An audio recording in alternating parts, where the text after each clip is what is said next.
Okay, Jishan, do you think it's one past? So can we kick off? Sure, let's start. Awesome. Thank you all for being here with us today. It's a good start for all of you because we just started this Kanban series. This is very first webinar in the Kanban series that we are going to have moving forward.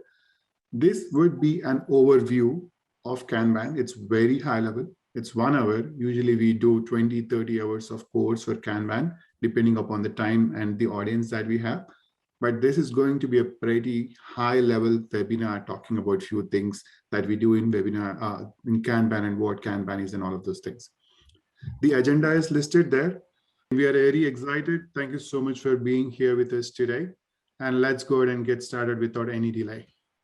So I would start a little introduction about the company, since this is a company sponsored event. So AgileFever is a one-stop shop for all your digital transformation services. We are headquartered in Texas, USA.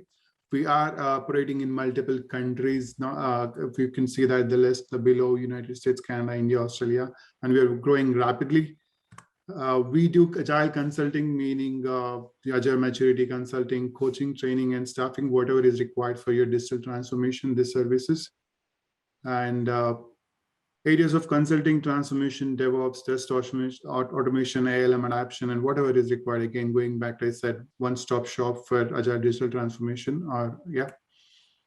Training solutions, few of this, or of training solutions, we offer more than this, but this is very few that we want to put. So I don't want to spend a lot of time here. We will dive into the Kanban. Okay, so we see good amount of. So why not Sharat just start with a little bit of the history of the Kanban? Yep, we'll do that. Okay, so Taiichi Ohno, the person that you see is Taiichi Ohno there, right? So I want to give you a little history about where the Kanban has started, where this Kanban has come from. Like you can see on the screen, Kanban in Japanese and Kanban in Chinese means something similar and close to it. Visual board. Kanban means signal card. So basically visualizing your work on a board. So it talks about like that. It's bought from Japanese terminology, right? So little history about who has invented this, right? This person on the picture, the great guru Taiichi Ohno in 1956 invented. There were so many things that happened later on, and then the IT industry has adopted it about in 2000-ish, right, Jishan? So, and then they started to work on this adapting of Kanban because it was very useful to the companies. So Kanban, obviously, like any other, Kanban can be, people call it in many, many ways. People call it framework, methodology, method, whatnot. I don't want to get into deep weeds of that. And everyone has their own opinion why they call what it is. But Kanban is what we're going to talk about today, and we will jump into a few of the mechanics, nuances. Every framework, every method is built with some principles behind it. So why don't we talk about some principles that Kanban talk about? Jishan, what do you think? Sure. And that is really nice that you mentioned the principle, because first of all, we have to discuss and we have to understand what is the meaning behind the principle. Why do we even care about the principle? And we are actually already familiar with some sort of principle when we were discussing about like Agile Manifesto. And Agile Manifesto, some of you might already know, that has 4 values and 12 principles. And if someone trying to get the knowledge about SAFe, they do have a 10 principle. Less, they do have a principle. So now we were discussing about the Kanban principle. So it means that there is something important in the principle. Why do we even care about the principle? What the advantage we are going to get when we discuss about the principle. So before even dig down, before even trying to understand what the principles of the Kanban are, let's try to understand why do we even need the principle. So we need the principle because principles actually give us a direction. Principles are pretty much like our litmus test. What does it mean? Why I'm even saying this thing? There are lots of different contexts available in the world. So if I'm going to claim that, okay, this is the one best practices, and you are going to use this best practice no matter what, and it will solve all of your problem, it is some sort of magic wand, it is some sort of superpower, then definitely that is not going to happen.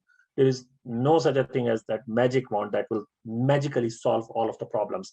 So we have to come up with some sort of practices, and we are going to have a discussion about the Kanban practices in a few minutes. But just before that, forget about the Kanban or anything. So in every domain, in every knowledge area, in every body of knowledge, so there are some set of practices. Those set of practices may or may not be applicable to your context. This is quite possible that one set of practice is perfectly suitable in one environment, but may not be suitable in another environment. So now, if you are going to introduce some practice and you want to introduce some things that may be suitable for your context, here comes the principle. Here the principle helps you whether you are going in right direction or not. Whether whatever the practices, whatever the things you are introducing, you can check with the litmus test of the principle.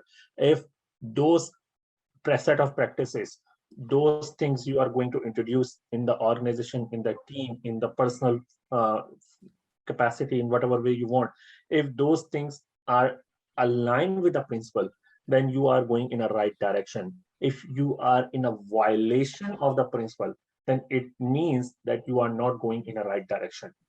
Let's take a look at the concrete example and trying to understand these things. So the concrete example here, start with the Kanban, and if we have a time, we can discuss the other examples. But in Kanban, we actually have the 6 principles, and those 6 principles are divided into 2 categories.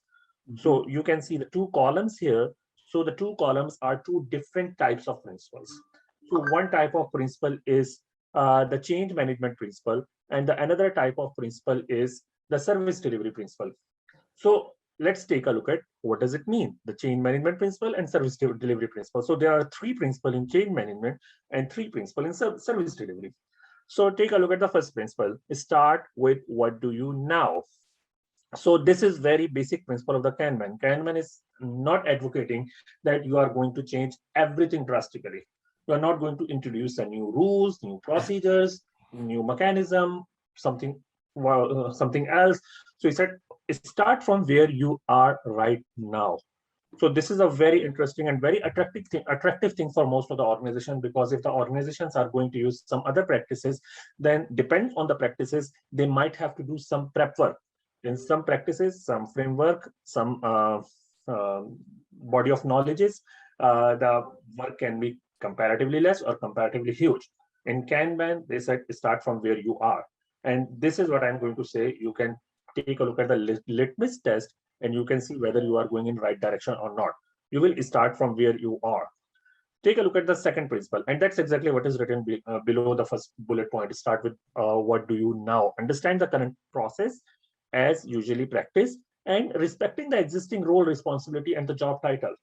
So it is not like that we are going to introduce or drastically change something. And so many times we came across this particular situation that the organization just changed the title to the new title that is prescribed or defined by that particular set of practice framework or body of knowledge. But eventually they are doing exactly the same thing, just changing the name of the title. Right. So Kanban said, start from where you are. Sharad, do you want to add anything? Nope. Let's go.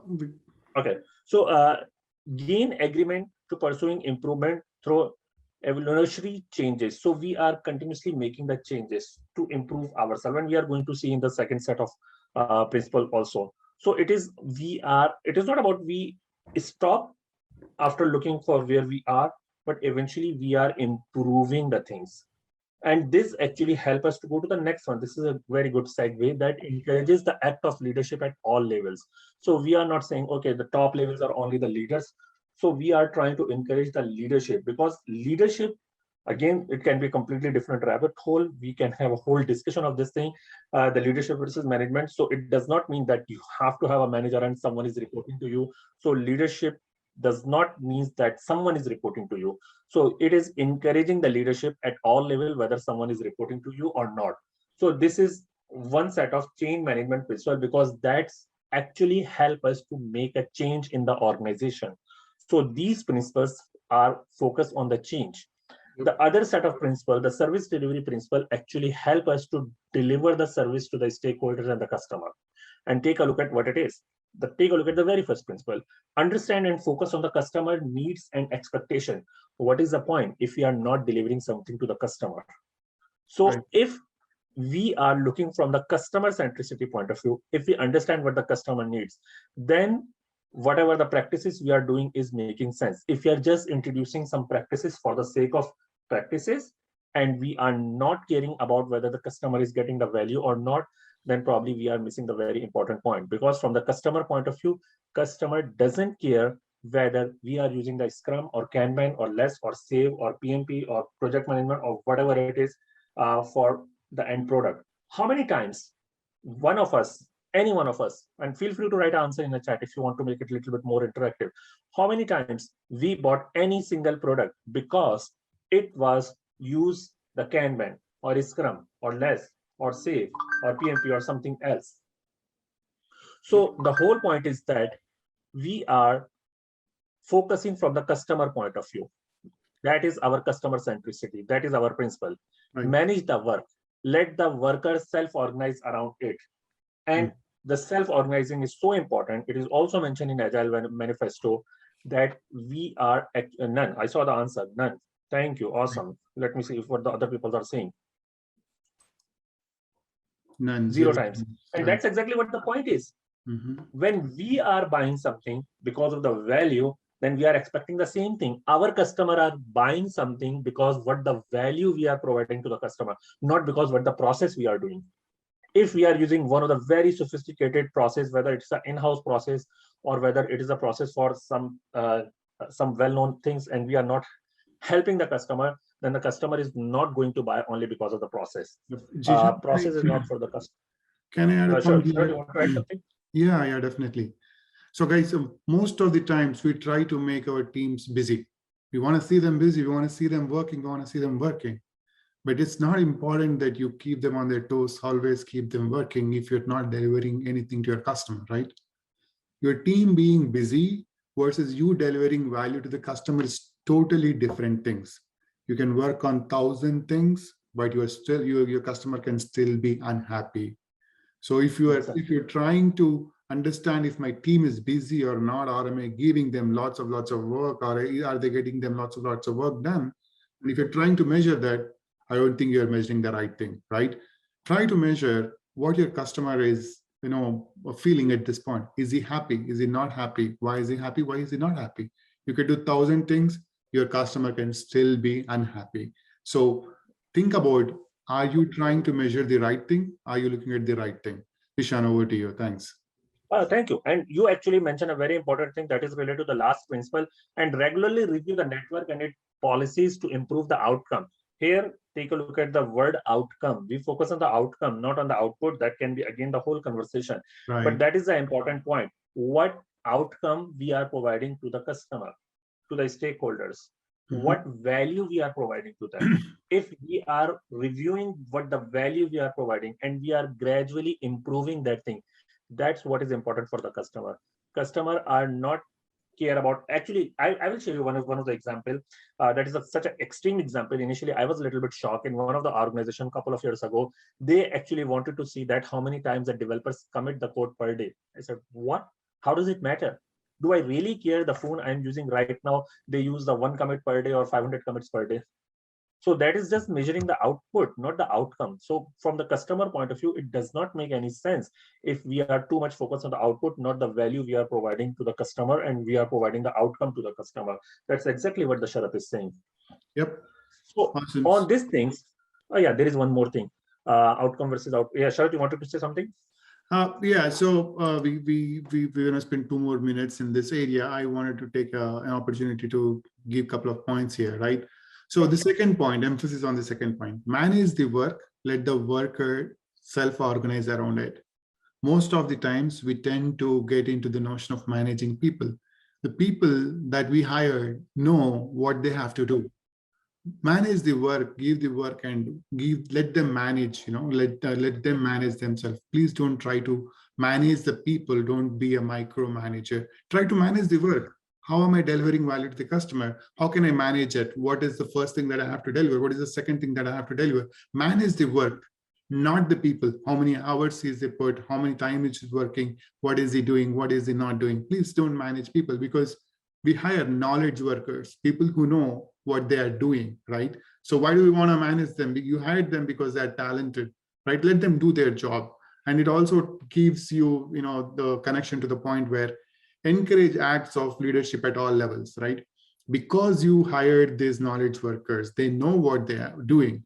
You do not know, as a manager or as a team member, both of us do not know each other's job, right? We hired them for a reason. So let them do their jobs. Decentralize the decision making. If every step that you have to do in every team is have to be gone by yourself, right? Run through you, then things will not move forward, right? So Rohan, I've seen that you raised your hand. We will take the questions at the end, and please. So definitely we'll take the questions at the end. Please let's hold it for the end. Okay. Okay, So, Jishan. Sharat, I just want to add. I just want to add one thing. I know we are still on time. So, people might be asking that how can we do the self-organizing? And I will just want to add one line in this thing. So, there are three basic ingredients we have to provide for the self-organizing team. So, this is if you have to have a clear accountabilities, who is supposed to do what, well-defined boundaries. What are the boundaries you can make the decisions, and they have the shared goal. All of them know that this is what we are trying to achieve. If we provide these three things, then we can make the self-organizing team. If any one of this is missing, then we cannot get the self-organizing team. Yep. Thanks, Jishan. Let's jump on to one of the most interesting topics that teams want or everyone want to learn about, the mechanics, the practices of Kanban. How do we do what do we do, right? So let's go forward and look into this. So guys, I have to emphasize we are focusing on the material or the content from Kanban University and the author author of the Kanban University. So in industry, there's so many things that come from different corners, but we have to make sure that we are where we are coming from. Okay, so Jishan, let's Sure. start with visualize of work, right? You want to start? Sure, go ahead. Or you want No, to start? Let's go ahead and start. Kick it off, Sure. Jishan. Yep. Okay, I will try to connect the dot with one individual just mentioned the value stream here for the Kanban, and I'm trying to connect the dot with the value stream here. So first of all, value stream is not only specific to Kanban. Value stream can be applicable whether the team is working on a Kanban or not. It is at the bigger level. And let me give you one of the example in one of the organization that has the offices both in US and the UK, and we did the value stream mapping activity. And after the value stream mapping, they came to know, and we visualize everything in front of them. Okay, this is what they are working right now. This is what their current state is. And they came to know just by visualizing that that organization has 6 applications who is doing something very similar. They were not even aware of that thing. So that actually shows you how powerful the visualization is, because a human mind, there is a research on this one. It's called the Miller's law. In case if you want to research this thing, the human minds can only store 7 ± 2 objects in the short-term memory, in the current memory, working memory. So if there is a big flow, we cannot have in our working memory at the moment. So if we visualize everything in front of us, then it actually helps us to understand where we are right now. And how many times it happens to us, forget about whether we are using Kanban or not. So we are writing down the things so we will not forget. So in that particular case, we are writing in the form of visualization so we can keep everything, we will not miss the track. Now come to the Kanban. So visualization actually help us to make our whole work process visible in front of us. Sharat, do you want to add anything in this one? Yep. So in Kanban, right? So how do we start? Where do we start, right? You have to set up the system. The system meaning the whole board and the team together, working together, the system. You have to set up this system together to start working in the Kanban way of working, right? Whatever it is. So what does this visualization mean? So why do we use visualizations, right? For us to understand what work is in progress, how much work is in being done, who is doing what risk do we have, what dependencies do we have, how do we highlight all of these things in a team, right? So we want to make sure that we visualize this board in that way. Whenever someone looks at this board, you have to understand what's happening in this team. That way you understand the risk, so you can help them with the risk. That way you understand the problems, so you can solve the problem. That way you know what is happening in the team, so you can work and help with the teams, right? The cards that you see, the board that is set up on the top is called workflow. You can set up that workflow, the backlog to do in progress testing and done. It's a workflow that you have to set up for your own team. It differs from team to team. You have to choose on that, and you have to, then you also see different colors of sticky notes there. Could be different, right? Could be a task, could be a bug, could be a story, could be something else, right? How do we know? So why is it important? It's because you can understand what's happening in the team. So the initial step of you going in your Kanban team to start your Kanban journey is to set up the board. And it's a continuous improvement process. Jishan, do you think we will get it for the first right time, Jishan? We have to improve the board. Yeah, we can move on, but I just saw one comment Right. that is connecting the visualization and transparency. I just want to make one thing clear, that visualization and transparency are two different things. Things can be visualized but not transparent, and vice versa, can be transparent but not visualized. That's And a we can different have a topic. discussion if we have a time. Yeah, we can have a discussion if we have a time. I just want to make this clear. These are two different concepts, closely related, but two different things. Right. I know this is a tricky part. Right. So, and going back to the visualization there, you could set up the board. It doesn't mean that on the very first time you get your 100% visualization in the right way, right? You set up the board, there might be some mistakes. You can continuously adapt and inspect and change the board. Start from where you are and then go continuously improve when you remember back to the principles, right? So start and then continuously improve. So this is the first thing that I would do. If I'm a Kanban team, I'm going to go ahead and set up my workflow and my board and then visualize everything in the right way. This is the first step that I would do. So Jishan, what do you think? Did we kill the horse there in the visualization? We can speak the whole day the importance of this one, but I wanted to discuss the next two principles together, because those are going hand by hand, because limiting the work in progress actually help us to manage the flow. So the outcome of limiting a work in progress is actually improve the flow, manage the flow. And let me give you one example, and we are discussing both at the same time. So let me give you an example. Like if I am trying to read too many books at the same times, I love book reading. If I'm trying to read too many books on the same times, then on average, completion of one particular book time is longer. Or another example, which most of us are familiar, if there are too many cars on the freeway, then on average, reach to the destination is taking long time. So how many times we came across this thing that at the entrance of the freeway, we saw that there is some sort of sign or some sort of blinking light that actually restrict the cars to enter the freeway very frequently. They give some sort of time interval. Okay, after that time, you will enter the car. I saw a lot of in the Washington, D.C. area, and I'm sure there are other sides of the nation also, in the other countries also. So that actually helps to reduce the work in progress, limits the work in progress to improve the flow. Because if there are so many cars on the freeway, then it will take a long time to reach from one point to another point.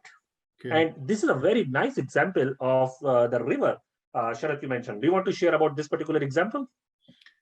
Yeah, but I would like to jump into a couple of like since we're talking about limit on work in progress and manage flow, right? Let's connect together and talk. I want to add more points in here, right? So ideally, taking a step back, most of us think, right? Our team, like in going back to the point that I said, your team member or you are yourself working on multiple teams together at the same time. Does it mean that you're doing a great job? See, if you're working on 20 different things at one single point of time, you're not going to add value to your customer very soon in the process, right? You will complete it, but are you going to complete it in a month, 2, 3, 1 year? How long are you going to take to complete this 20 or 30 tickets that you are working together, right? So that's when this limiting work in progress comes all together. As a team, as a person, I know as column, you can limit this. As a team, you can limit your work in progress. As a column, as a person, as a workflow, you can limit this whole work in progress, right? It's not important that how much work is, how much the more amount of work being done. It's important that how soon are we delivering value to the customer? What we're saying ideally is, whatever you start, complete it, deliver to the customer. Start, complete it, deliver to the customer, rather than working on 20 tickets at the same time and then you deliver value to your customer sometime very late in your process where the customer will not be happy. So why don't we deliver this value to the customer one by one, complete it, or two at a time, depending upon what you want. You set these limits by your team and say, hey, as a team, we are only going to work on XYZ number of things at the same point of time, because if we do more than that, our value to the customer will be delayed. So you guys as a team needs to work on this to understand, how do we define this work in progress limit? Is it per person? Is it by column? Is it by team? And all you have to think is the flow of work, right? When you set this WIP limit, how do we set this flow of work? So we have to make sure the flow, like in the river that you see, it's a very narrow river. The flow is very fast in a narrow river, right? If you look at a very broad river, which means you're working on so many things, the flow is very tough. Here, the flow of the water that you see is going very fast in this river because it's narrow and it's directional, and then it's very limited space that you have. It's going on, it's fast. So what I'm saying ideally is, you have to manage the flow and you have to increase the flow and cut down the excess work in progress, and make sure that the flow of work from these multiple columns have to go. The multiple columns, which is called a workflow, has to flow in this ideally in a very faster way. So who decides what is the number, what is the magic number, right? If you don't know the magic number, you guys as a team have to define your magic numbers and go, right? So Jishan, what do you think? Have you beaten that horse? Yeah, for the magic number, you actually mentioned a very good thing, and that's what we are going to discuss in the sixth practice, that how can the teams find out their magic number. But before going to the sixth one, let's take a look at the number 4. So the number 4 is making policies explicit. So this is, I'm sorry, from our side, we didn't mention the text here, but this practice is making policies explicit. So let's take a look at this thing a little bit. So what does it mean by making policies explicit? So if you know that what is your pull criteria, how you are going to pull the work, if there are going to be multiple works, if there are going to be work with the multiple priority levels, so how you are going to entertain that thing, if you are going to define what is going to be your WIP limit, what is your exit criteria for moving one state to another one, then what is your explicit policy, what is your policy? So you define those policies explicitly, so no one will be surprised. And let me give you one example for related to this one, and we will probably touch a little bit in the events. So if there are so many works in the pipeline, that how you are going to decide that which work you are going to do the first and which work you are going to do the second?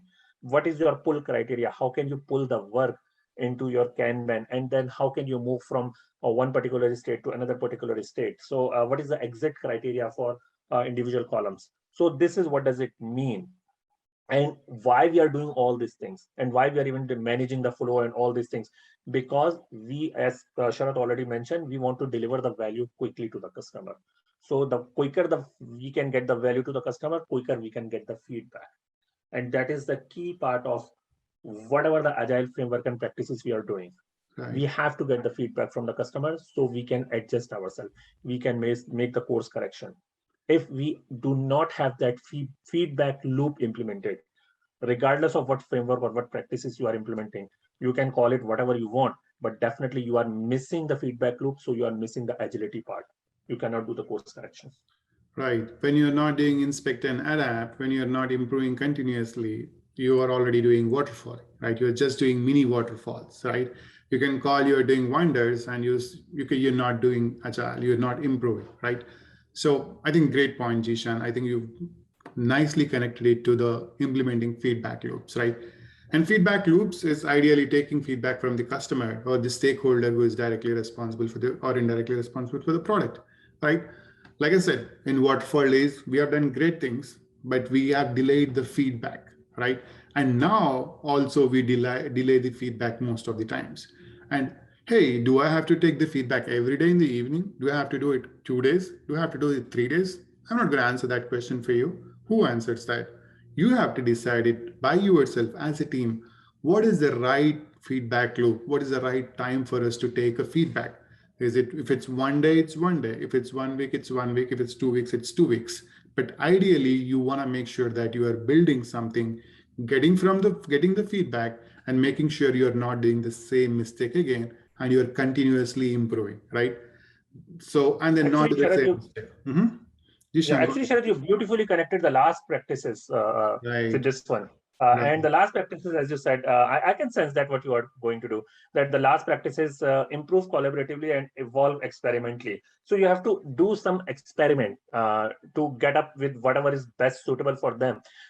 You might be surprised when Sharad said that if you want to get the feedback one day, but I can tell you one example. I was working in one particular situation when they were writing on the algorithmic trading. And in algorithmic trading, they have to define the algorithm to get the best possible result for the trading. And in that particular case, they are actually getting the feedback daily. So in that particular context, they need the daily feedback. In some particular context, the daily feedback will be too much. So they have to get some other frequency, whatever is suitable for them. So I saw there is one question, one statement written, the things, WIP limit and policies still cannot surpass the importance of work prioritization, which define the work that need to flow through this workflow. Yes, there are some techniques, and one of the techniques is the class of service. And we can have a lot more discussion on this thing, how we can use the class of service to do the prioritization of the work. So instead of going into too much detail, I just put one thing that if there is some important work happen, then we can, based on whatever our policies are for the class of service, so we can work accordingly and work on that expedite or emergency or urgent things. Yep. And we will take the questions at the end. And then, like I said, this is a very high level bird eye view of Kanban. We're going to deep dive into each of these areas in the upcoming webinars. We will give you all the tools and techniques required for you guys. So moving said that, I think we've already spoken about improve collaboratively, evolve experimentally. Continuous improvement and experimentation is heart of Agile. If you're not doing that, you're not doing any practices, right? So it's very important for us to continuously improve and experiments, and then you have to make sure you give that leverage to your teams to experiment. I know that there would be some time that's gone out of your cup, but it will help you very much moving forward, right? So, Dishan, I think it's the right time for us to move to the next. Sharad, I think people are having some question or something where they want to do this thing. So why not have a little bit introduction of one of the common cadence or common events teams are usually having for introducing these type of practice, and let's have a little bit discussion on that thing. What do you think? Yep, definitely. Let's talk about that next, and let's bring it here. Kanban events, right? I think this can be a very debatable topic because many organizations, many companies, many authorities of this Kanban talk it in a different way. There are no mandatory events. There is no 100% mandatory event in Kanban. Given that many companies adapt few of the events that is useful for their teams, right? The team can choose its own events. Team can say, we don't want this, we want this. But these are the few events that we thought would make sense in a team and would add value to the team. So given said that, Jishan, why don't we talk about the replenishment? There's a new terminology from, Kanban. People might have already listened what daily stand-up, review, and retrospective, what we will talk about, but replenishment, why don't you give it out? Time. So sometimes people are trying to make some similarity with like a sprint planning. And people are trying to do some sort of one-on-one mapping. Okay, replacement is something like a sprint planning, but it is not exactly true. You can do some similarities, but the thing is, replacement is we are trying to do the work on the order and the sequence of the things in which order we want to work on the things, because there is definitely lots and lots of items are always coming, and ideally we want to work on all of those items, but we know that we cannot. And usually I give the examples, and the example is, I hope you can see me on the screen. Just let me know if you can see me on the screen. I will give a very simple demonstration. So I have this pen and I can hold only this pen, this much pen in my hand. If I have to squeeze something into my hand, something else has to go out. Wow. Can you see that? Yep. So that is actually all the trade-off and all the discussion we are having. Okay, in what order we want to work on the things, what thing is important. All the things are high priority, but if there are 10 things are high priority and we are supposed to work only 5 out of 10, depends on our constraint, then which order we want to work on those things. Right. So Jishan, if we have to connect replenishment with one word, can we call it a prioritization meeting? if you want. We can call it, but sometimes with the prioritizations, people are thinking the notation that my thing is not important or my thing is not high priority. So instead of prioritization, I will use the word the ordering. I know this is important, but in which order you want to work on these things. Someone mentioned the WSDIF. WSDIF is one way, but not the only way. There are lots and lots of other ways. I just mentioned the class of service at the beginning. Class of services, one way of doing the class of service is the cost of delay, but it can be Kano, it can be Moscow, it can be WSDIF, and it can be a lot of different things. And to be technically correct, SAFe actually adopt the WSDIF. WSDIF was there even before the SAFe. Right. So these are all the prioritization techniques that we are talking about, right? So replenishment, we do prioritization, and the WSDIF and all the techniques that we spoke are about prioritization techniques that we can use it. So that moves us to, you know, once we have planned and we said, okay, we have prioritized things, then we have to make sure that we are on track every day on what we are doing, right? So that's when the daily stand-up comes into place. That's when we say, hey, every day in the morning or every day in the noon, whichever time makes sense. Vivek, mute yourself. Okay, that's funny. Anyways, okay, the daily stand-up, right? So that's once we prioritize things, we come forward to start working on it, right? So that's when we, every day in the morning, the team that's actually doing the work comes together and talk about the progress on work, what's happening. Don't make it a status meeting where you report to your project manager or a scrum master telling that, hey, scrum master, I've been doing this. Okay, no, at all. It's not a status call. It's where the team, the knowledge workers, the team who is actually doing the work comes together to talk about how their progress is going to achieve the work that they have committed or forecasted to committed to. It's your meeting, right? So Jishan, what do you want to add on this stand-up? I just want to add one thing because we have to keep an eye on the time. So this is pretty much an opportunity for team to align themselves. If someone needs the help from someone, if someone discover the dependency or something like that. So this is an opportunity for a team to do the alignment. Yep, awesome, fantastic. Review is where you inspect and adapt, right? You worked on something, you worked it for your customer, your stakeholder, for someone. You have to make sure you review what you have completed, how are we performing as a team, what are we doing as a team, right? Dishan, review, what do you think? We, again, like I said, most of these things we already know, and then we said these are not mandatory, but it's good to have events if you guys decide as a team we want these events, right? So we're not going to spend lots of time here because these are not core events. These are some things that we adapt from multiple areas. So review, Jishan, what do you think? Review, what do you think? So without having anything, getting feedback from the customer, again, we are going to repeat the same things. It is not inspect and adopt. We are not doing the agile, and we will not deviate our differences. There is a possibility that we might develop something and keep doing this thing, but the end of the day, we discover that this is not what the customers needs. Customer might need something different. So that is why we need the continuous check at the regular cadence to show to the customers that, okay, this is what they need. If they want to make any adjustment, we can do it accordingly. Yep. So retrospective is a time where we inspect and adapt our whole process and we continuously improve. We make sure that we do the process in a right way, and we have to make sure we have do any mistakes. The time for us to discuss, improve as a team and talk as a team and change the processes, tools, techniques that we use to ideally deliver value sooner or cut down the waste or improve the process, cut down the time, right?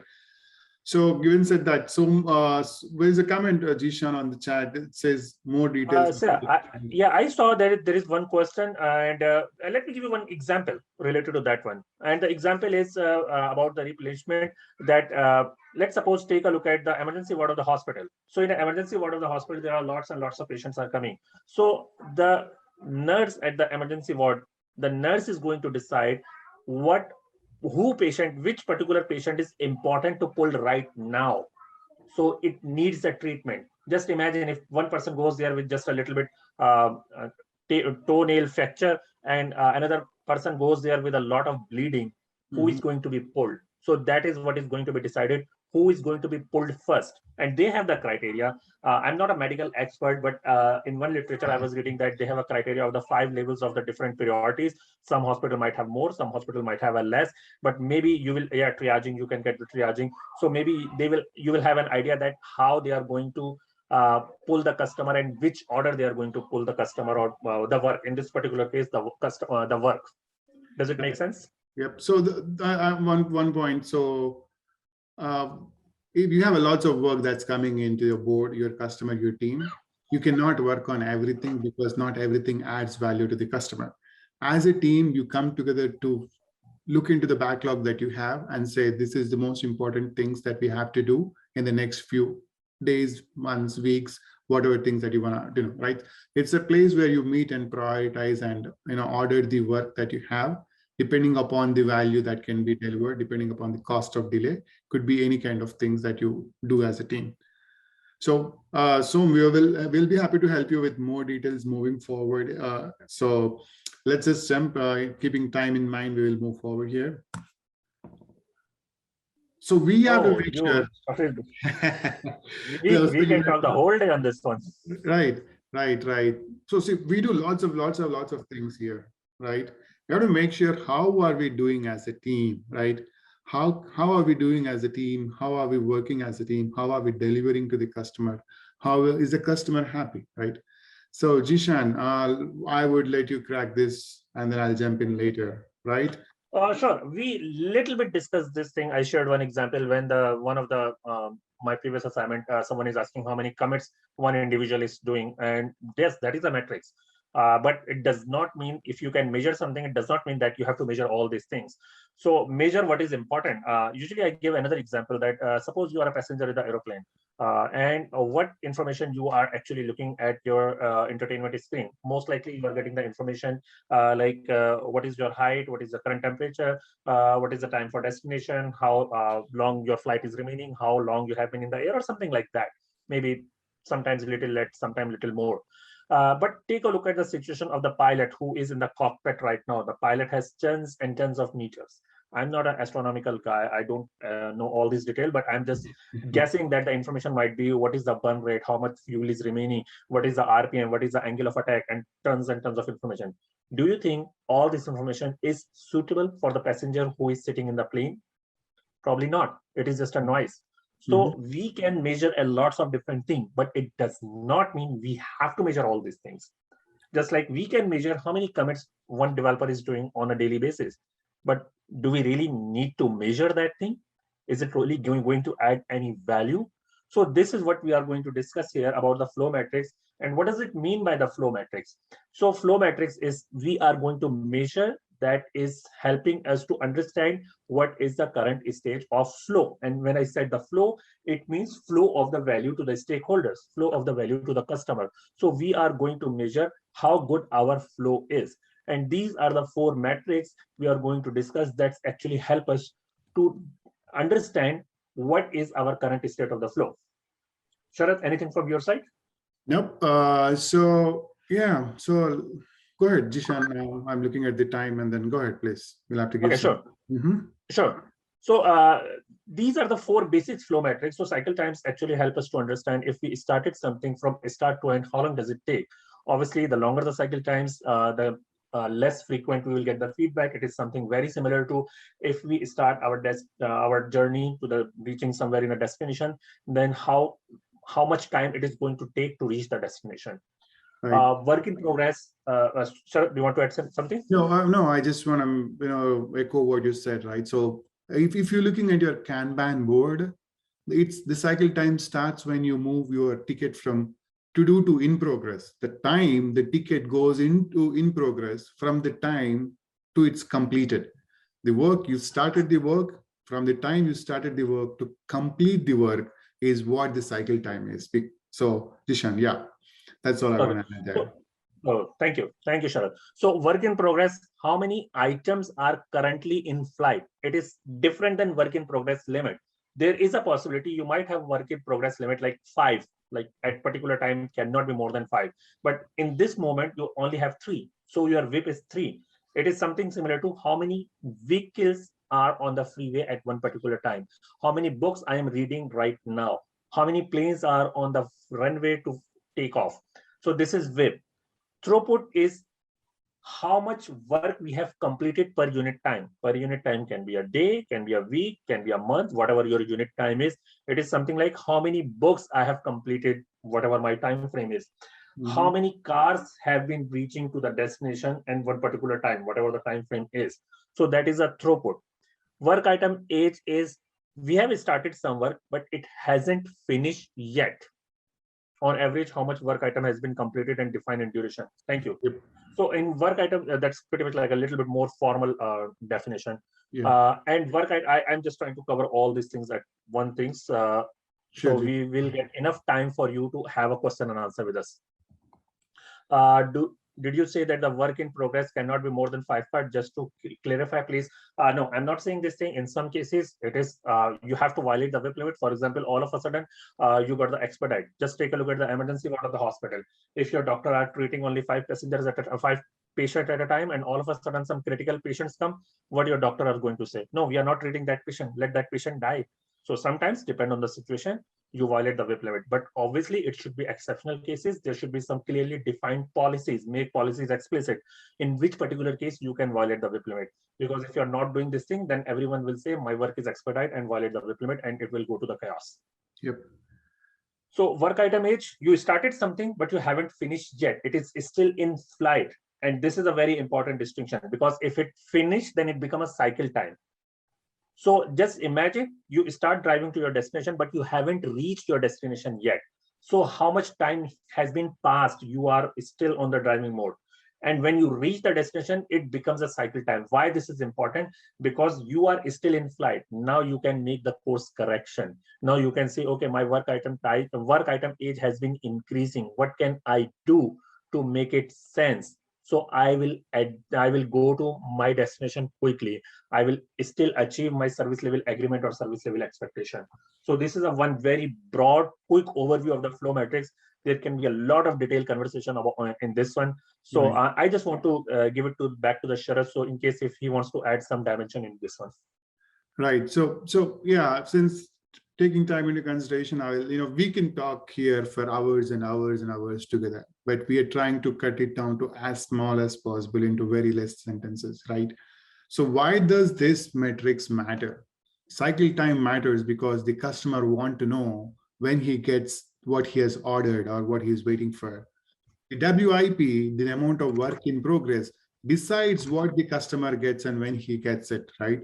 The throughput is also dependent on WIP because the amount of work that is in progress also decides that how much work can be completed in a given point of time, right?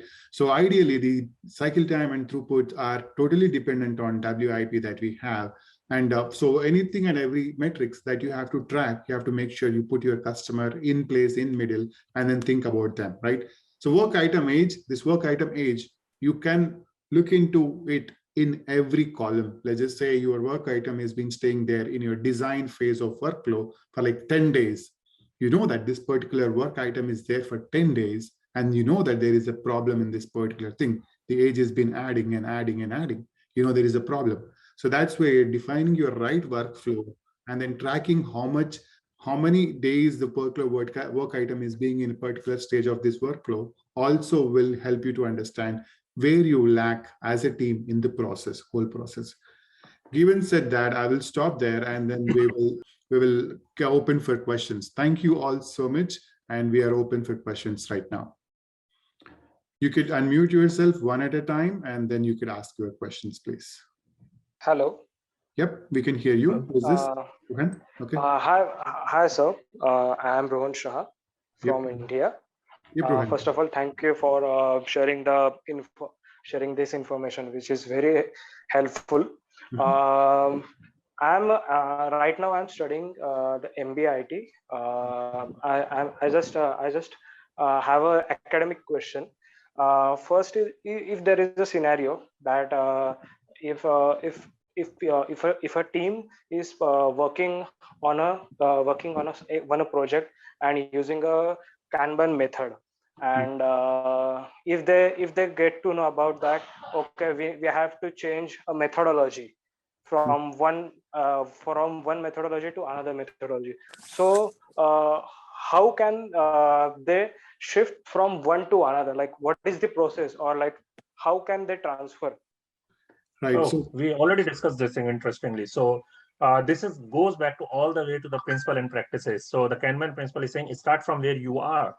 Kanban is not saying that you have to change everything drastically. So I will say, and I observed this thing, and Sharad probably can share some of his experience also, that they will start from where they are right now rather than trying to drastically change a lot of things. And then with a little bit experiment, they evolve, and then they will going to make a change. So I'm not expecting that all of a sudden they make an announcement, okay, from Monday we are going to do that way. correct. Usually it is not going to work in that way. If it Right. works, So, sure, go ahead. yeah, Rohan, so the most important question that you have to ask yourself is why? I can't just say I need something huge. I want to do a huge difference, right? The why is more important. What is the problem that you're trying to solve? And why do you think that framework would solve that problem?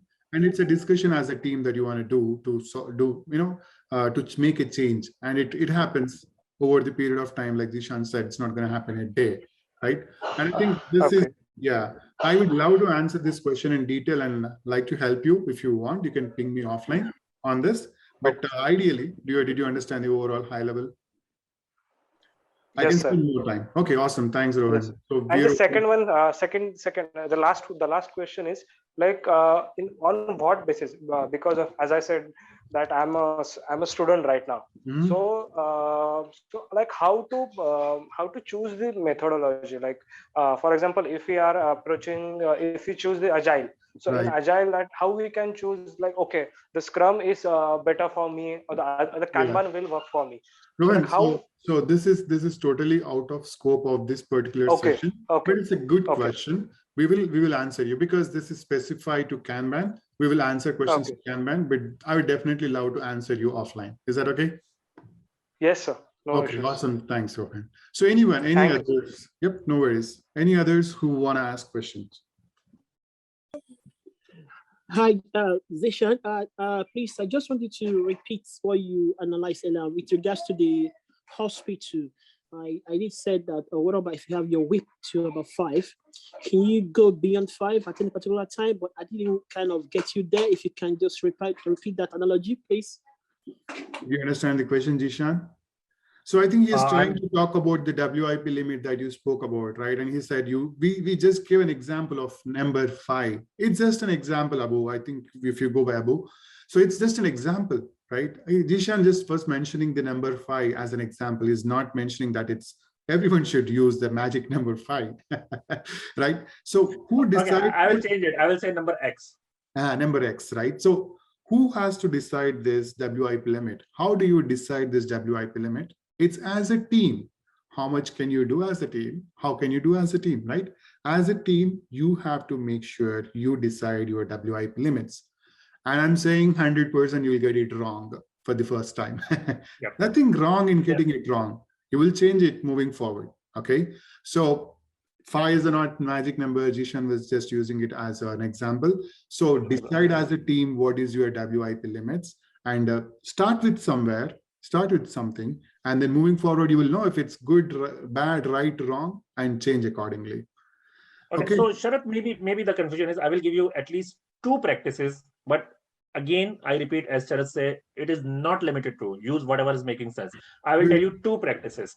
So one practice is team is going to decide n-1, where n is the number of people in the team. So if the team is 7, they decided 6. If the team is 10, they decided 9. This is one practice I observe some teams are following. Another practice some teams are following and divided by 2. If the team member is 10, they started with a 5.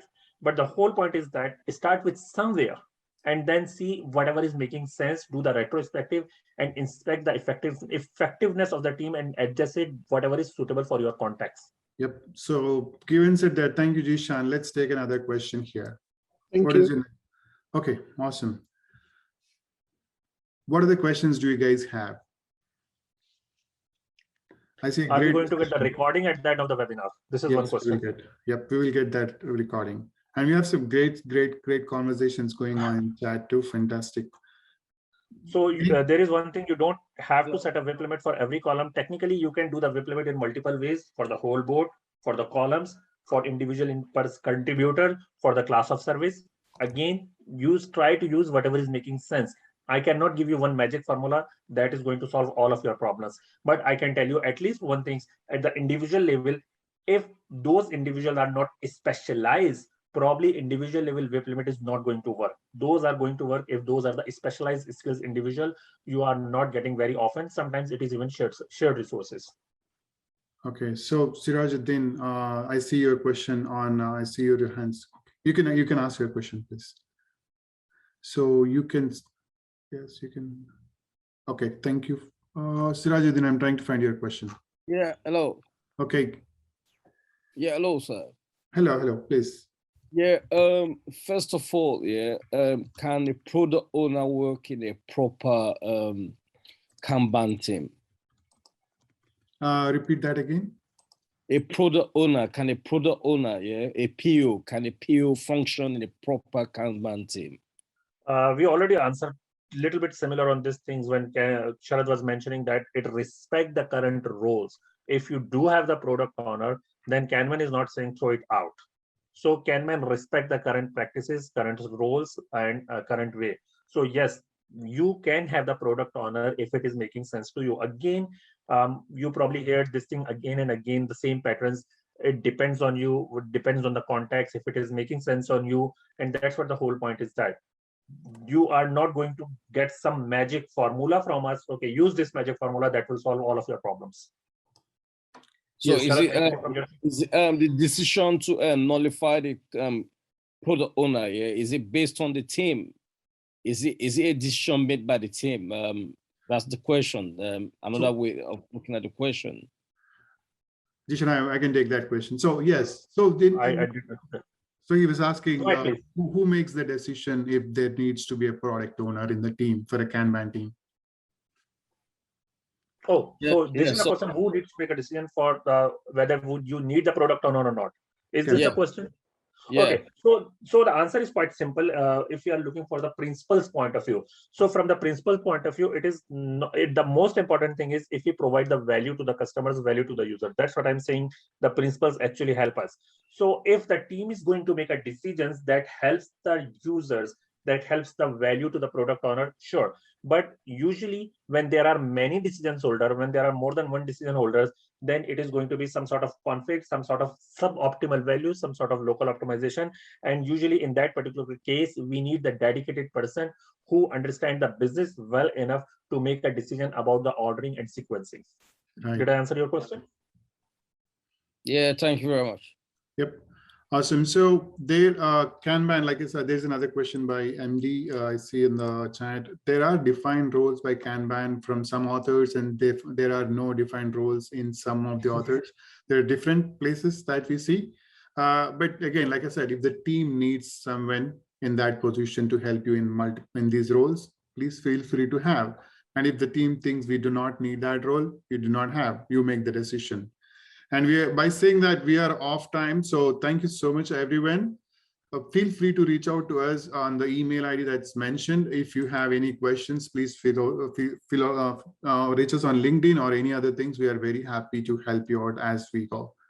Thank you so much, Jishan. Thank you, everyone, for participating. We will take questions later in the email and chat. Thank you so much, everyone. See you all soon. Thank you. Thank you, Jishan.